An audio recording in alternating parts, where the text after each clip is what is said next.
Hello, hello, hello, and welcome back. Now, we have spent the last two episodes building towards this very moment. Part one, we set the vision. We set the why, the what, and the who. Now, then part two, we built the systems, clarity, feedback, delegation, and rest. Today, in part three, I am going to hand you the actual framework, a model that you can hold in your hand and apply even this month if you want to. And then you can come back whenever you feel like you've drifted back into a leadership style that does not match your actual convictions. This is a practical culmination of everything that we have built this week. So let's get right into it, okay? Welcome back to Building Foundations. And if this is your first time joining us here for this series, I want you to pause here and go back and watch parts number 1 and 2, because this episode assumes that you have the foundation that we built in part number 1 and 2 of this series. And it will make this whole thing much clearer for you and make it make more sense than it would without it. So I recommend that you go back and watch part 1 and part 2. And the order does matter. So if you can, pause, go watch those, and we'll see you a little bit later. Now let's talk about why you need a framework and not just principles, okay? Because today we're building the framework. Principles are very important, but principles alone are hard to apply under pressure. When you're in the middle of a hard conversation with a team member or making a fast decision under a deadline, you don't have time to reconstruct an entire philosophy of servant leadership from scratch. You need something that you can actually reach for in the moment, a repeatable pattern that translates conviction into action without you having to reinvent it every single time. Right? Do you agree? So that's what a framework does that a philosophy alone cannot do. So today, I'm going to give you what I call the Ascend framework. ASCEND. 6 movements that take everything that we have covered in this series and turns it into something that you can actually run through in order and whenever you're stepping into a leadership decision. Okay, so I want you to get your notes and I want you to write ASCEND. Okay, and next to it, I'm going to give you the framework. And you're going to keep this framework for every time you're going to make a decision. Okay, so let's start with A. A is anchor in the vision. Anchor in the vision. Before any decision, any correction, any delegation, ask, does this connect back to the what, the why, and especially the who that we talked about in part 1? If you can't answer that question quickly, that's your signal to pause before acting, because you're about to make a decision disconnected from the actual foundation that you are building on. S, serve before you direct.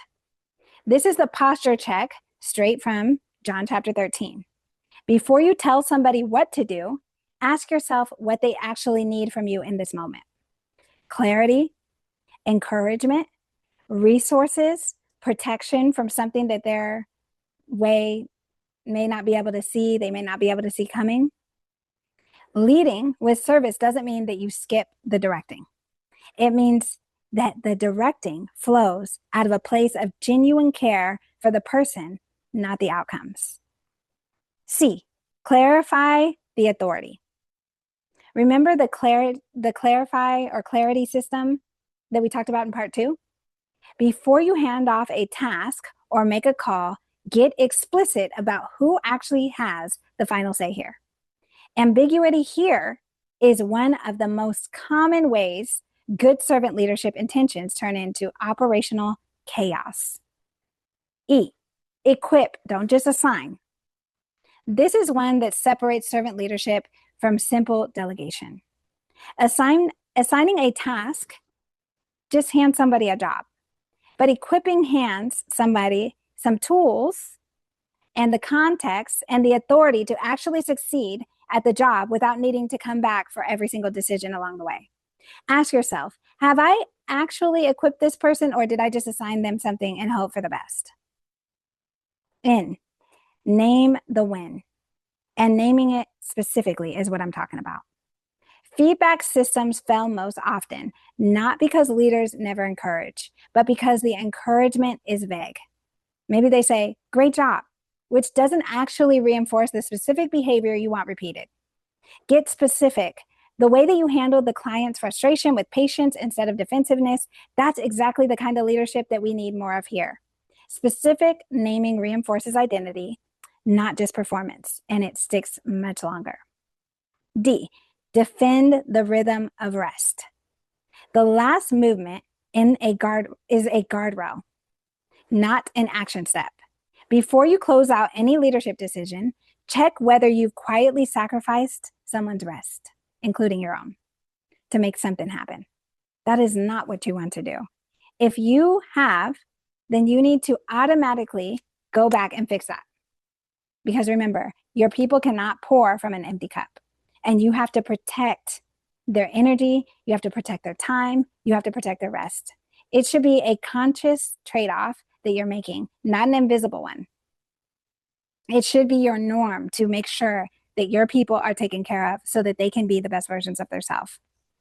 Now, let me show you let me give you a real example, okay? I'm going to show you this framework in action in a scenario that a lot of you have probably actually been in right now. A team member who is underperforming on a specific task, and maybe you have to address it. Okay, so the first step is anchor. Before the conversation, you ask yourself how this task actually connects to the vision. Not just the report was late, but this report is what lets us serve our clients well, which is the whole point behind what we are building. That reinforces the conversation from a compliance issue to a mission issue, which is much more powerful. Serve. Walk into the conversation asking what they might need. Is this a skill gap, a clarity gap, a capacity gap, a personal season making things hard right now gap? Servant leadership doesn't assume the worst interpretation first. Clarify. Make sure they leave the conversation knowing exactly what decisions are theirs to make going forward so that they will not have to ask you again or get confused. So the correction comes with a clear path forward, not just a correction floating in space. E, equipped. Give them what they actually need to succeed next time. Maybe it's a template. Maybe it's a check-in schedule. Maybe it's connecting them with someone else on the team who is strong where they are struggling. Name.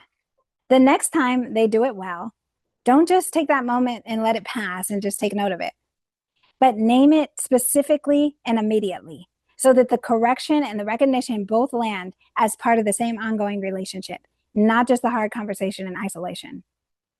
And D, defend. Check whether solving this problem quietly costs someone their rest.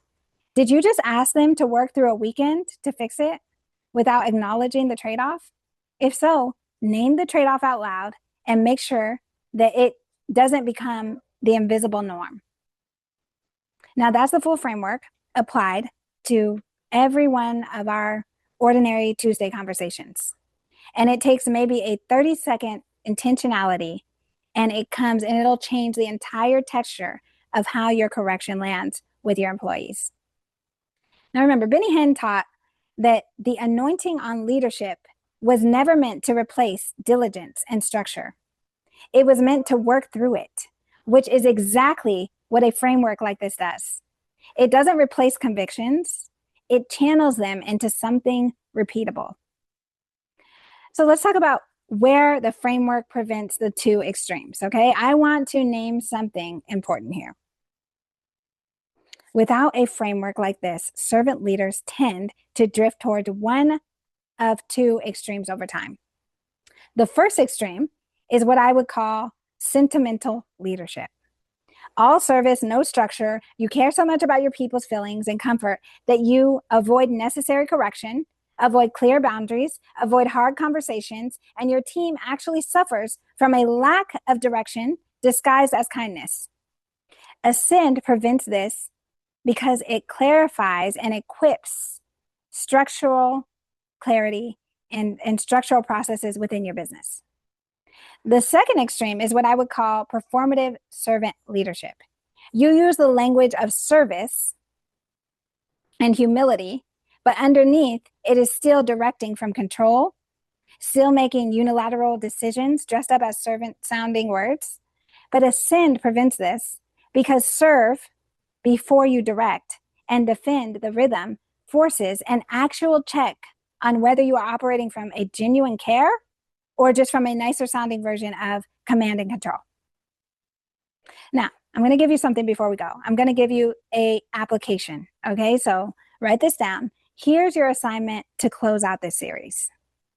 This week, I want you to pick one upcoming leadership moment, a hard conversation, a delegation decision, a piece of feedback that you've been putting off, and run it through all 6 of the Ascend framework before you act.